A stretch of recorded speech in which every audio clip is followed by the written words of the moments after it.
सबको जय मसीह की। मैं पास्टर विनोद भाटिया एक बार फिर आप सबके बीच में हूँ और न्यू लाइफ चर्च की ओर से आप सबका स्वागत करता हूँ। मेरे प्रियो, जैसा कि आप सबको पता है कि हम अक्सर एक नए वचन के साथ मनन करने के लिए आपके बीच में आते हैं। और आज का जो वचन है मेरे प्रियो, और जो विषय हमारा है वो धन के ऊपर हम आज बातचीत करेंगे। जैसा कि धन एक बड़ा विषय आज हम संसार में देखते हैं, और धन की आज मेरे प्रियो तमाम भाइयों को, बहनों को, परिवारों को, बिजनेसमैन को या कोई भी इस संसार में, उन सब को आज मेरे प्रियो धन की बहुत बड़ी आवश्यकता है, ज़रूरत है। और प्राथमिकता अगर हम देखें तो परमेश्वर के बाद अगर हम इस संसार में अगर कोई चीज़ जिसकी प्राथमिकता सबसे पहले है वो धन ही है।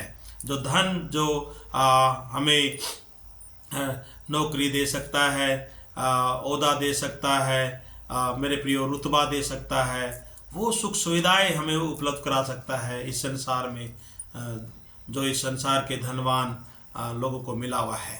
हालेलुया। लेकिन आज हम मत्ती रचित सुसमाचार उसका 6 अध्याय और 24 पद में इस प्रकार से देखते हैं। यहाँ इस प्रकार से लिखा है, हम पढ़ देते हैं।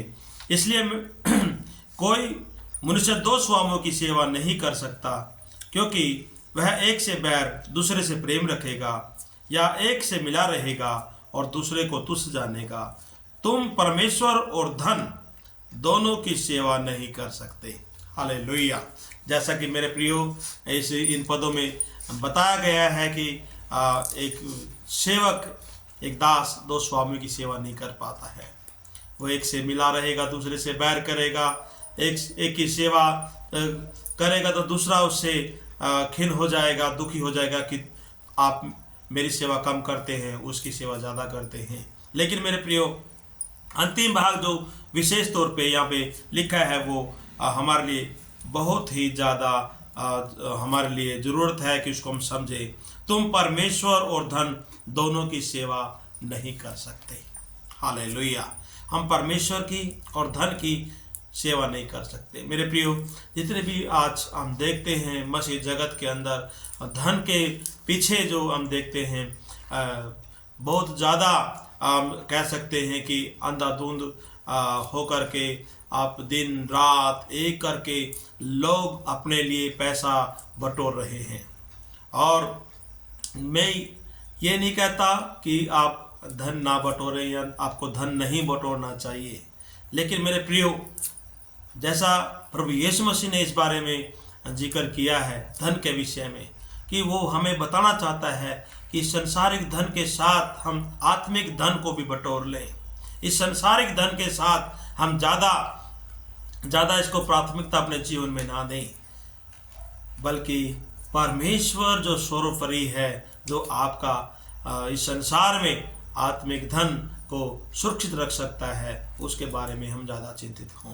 क्योंकि सब उपदेशक हमें इसके बारे में कुछ अलग आयतें हमें बताती हैं, इसके बारे में ज़्यादा गहराई से हम वहाँ पे देखते हैं। सब उपदेशक और उसका 5वां अध्याय और उसका 10 पद में इस प्रकार से लिखा है, जो रुपये से प्रीति रखता है वह रुपये से तृप्त न होगा, और न जो बहुत धन से प्रीति रखता है लाभ से, यह भी व्यर्थ ही है। हालेलुया। मेरे प्रियो, सब उपदेशक जो है वो हमें बताता है कि जो रुपये से प्रीति रखता है, प्रेम रखता है, वो उससे कभी तृप्त होने वाला नहीं है। हम किसी भी व्यक्ति को इस संसार में कितना भी धन क्यों ना दे दें, लेकिन वो कभी भी ये ना कहेगा कि मुझे इस धन की और ज़रूरत नहीं है। लेकिन मेरे प्रियो, मैं आप सबसे आज बातचीत करना चाहता हूँ कि धन का जो विषय है इस संसार में बहुत बड़ा है, लेकिन मेरे प्रियो, इसके बारे में सब उपदेशक कुछ और बातें भी लिखता है जिसको हमें मनन करने की बहुत ज़्यादा ज़रूरत है। उसका और सब उपदेशक उसका 13 पद में इस प्रकार से लिखा है, मैंने धरती पर एक बड़ी बुरी बला देखी है, अर्थात वह धन जिसे उसके मालिक ने अपनी ही हानि के लिए रखा हो और वह किसी बुरे काम में उड़ जाता है और उसके घर में बेटा उत्पन्न होता है, परंतु उसके हाथ में कुछ नहीं रहता। हालेलुया। मेरे प्रियो, कितनी सोचने विचारने की बात है कि सब उपदेशक धन को एक बुरी बड़ी बला के तौर पर देखता है और कहता है कि एक इंसान जब अपने लिए धन जोड़ता है तो अंत में वो धन ही उसके लिए हानि बन जाता है। लेकिन मेरे प्रियो, इससे बढ़कर भी अगर हम आगे इसके विषय में थोड़ा देखते हैं तो इस प्रकार से 6वां अध्याय सुबोपदेशक में लिखा है, उसका 1 पद में, एक बुराई जो मैंने धरती पर देखी है वह मनुष्यों को बहुत भारी लगती है। लिखा है 2 पद में, किसी मनुष्य को परमेश्वर धन, संपत्ति, प्रतिष्ठा यहाँ तक देता है कि जो कुछ उसका मन चाहता है उसे उसकी कुछ भी घटी नहीं होती, तो भी परमेश्वर उसको उसमें से कुछ खाने नहीं देता, कोई दूसरा ही उसे खाता है। यह व्यर्थ और भयानक दुख है। हालेलुया।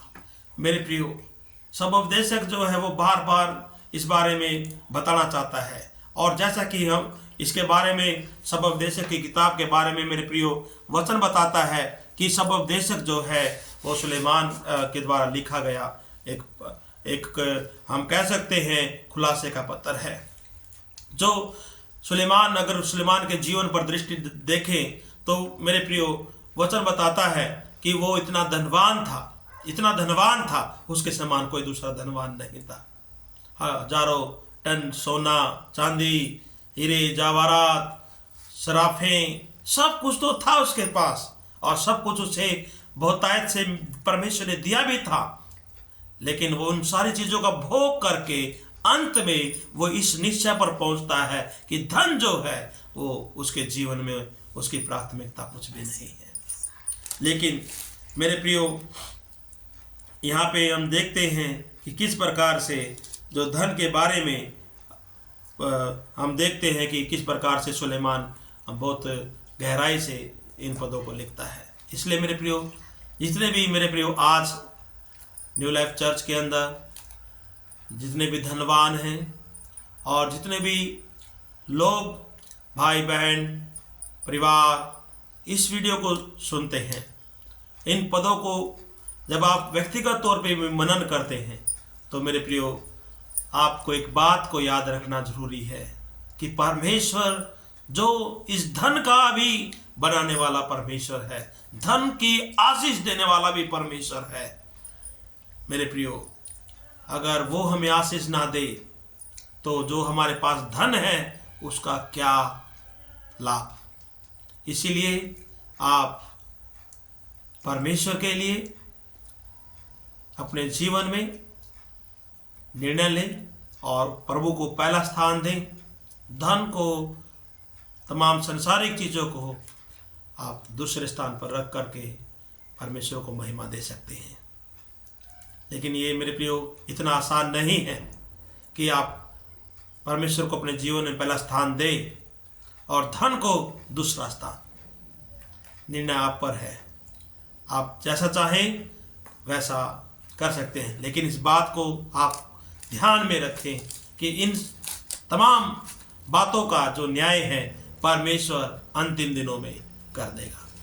खुदा परमेश्वर आप सबको बहुतायत की आशीष दे। सबको जय मसीह की।